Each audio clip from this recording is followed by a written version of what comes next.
the role of whistleblower is absolutely central. It's central. We were talking about the complexity of foreign bribery offense. How can we uncover foreign bribery without the help, in many cases, of whistleblower? Of course, you have also the role of law enforcement authorities, of investigative journalism, but the role of whistleblower is absolutely key too. So we need to really put in place systems that incentivize but also protect whistleblower. I think there are several building blocks. And actually it's interesting, this is one of the priorities of the South African presidency of the G20, whistleblower protection. Because in 2019, G20 adopted high-level principles on the protection of whistleblowers. So 6 years later, we're going to take stock of what they've done and whether they have sound frameworks for protecting whistleblowers.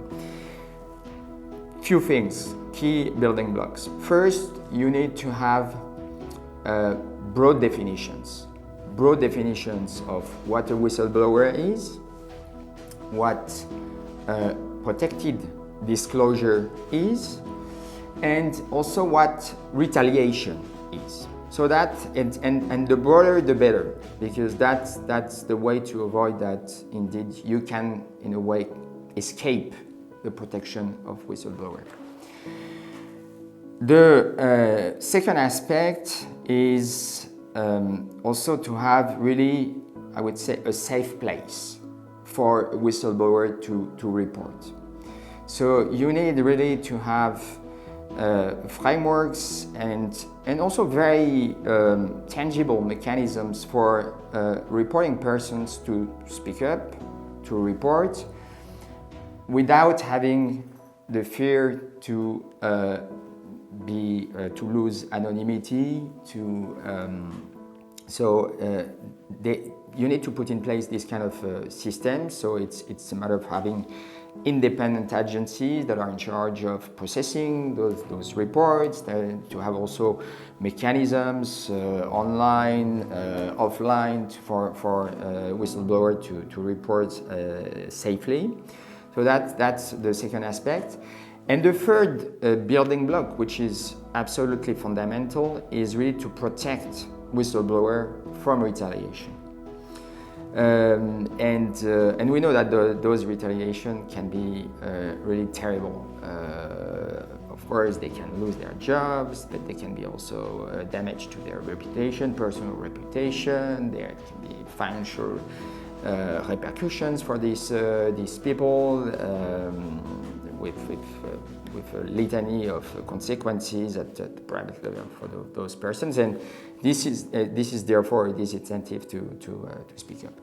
So we need to have both in the legislation, of course, the frameworks to basically forbid the retaliation.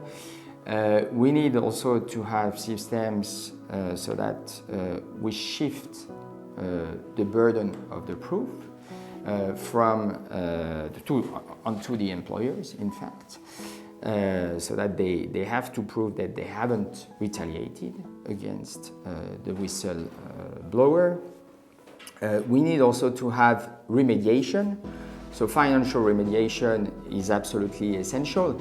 And when I'm saying financial remediation, that encapsulates also interim financial remedies pending the closing of the case, because what we see is that very often those procedures, those cases take a very long time to be closed, and in the interim period you need to support whistleblowers, and so also provide financial interim relief as a protection to whistleblower. So I would say these are, in our view at the OECD, and this is very much in line with, if you take a look at the EU directive on whistleblower protection, it's very much what the OECD is advocating also to protect whistleblower.